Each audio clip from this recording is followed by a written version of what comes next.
caught an American CIA agent trying to subvert our intelligence special branch officer. Bribe him. But, you know, by and large, the administration lacks depth and judgment or wisdom. And it was on razor's edge whether we charged him in open court or not. August 1965. A young nation stands on the edge of survival. Its prime minister not just leading a country, but confronting global powers behind closed doors. In a rare and explosive interview, Lee Kuan Yew reveals a shocking claim, an alleged attempt by the Central Intelligence Agency to infiltrate Singapore's intelligence system. Through bribery, what followed wasn't silence, but a confrontation that shook diplomatic lines. This is not speculation. This is history, caught on record.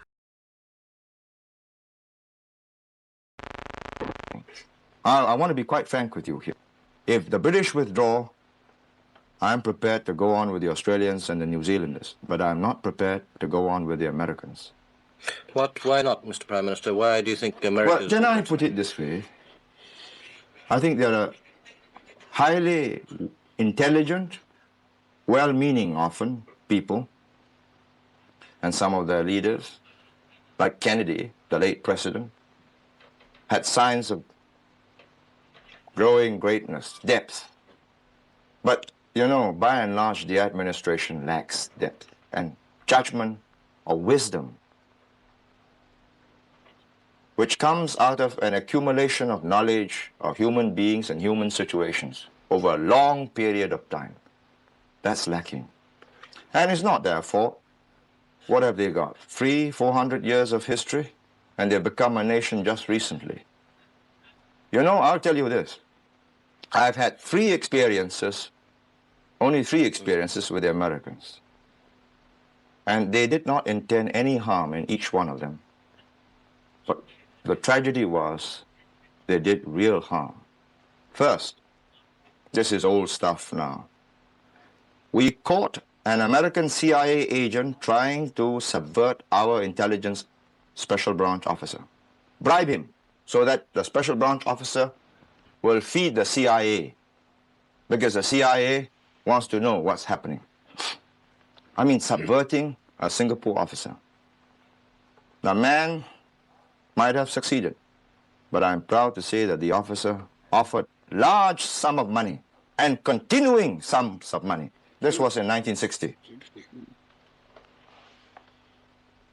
Refused and reported the matter to his chief, who reported it to me. Man was caught, locked up, and it was on razor's edge whether we charged him in open court or not. No, let me explain this.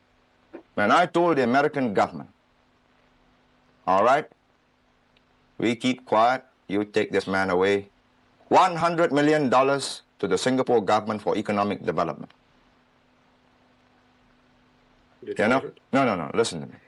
I didn't tell, you know, I never spoke to the Americans direct because, you know, they lack the finesse, and, you know, they may say, yes, hey, give it to you. Why not? Why should the Singapore government just give to you, to me, which would have ruined me? But through an intermediary, they offered me and my party $10 million. I mean, the insult, you know. I told them, keep it.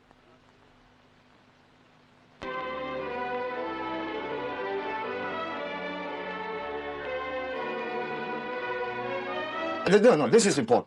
Do not forget this. And this is why I have not the slightest doubt that my two colleagues, Dr. To and Mr. Rajaratnam, go on this tour of Afro-Asia, which they'll do as soon as the local affairs are settled. I have not the slightest doubt that Afro-Asia will be with us. You see, unlike if Cuba with an American base, with American sovereignty, is independent and not a neo-colonialist stooge, then me, the people of Singapore, owners of the British bases.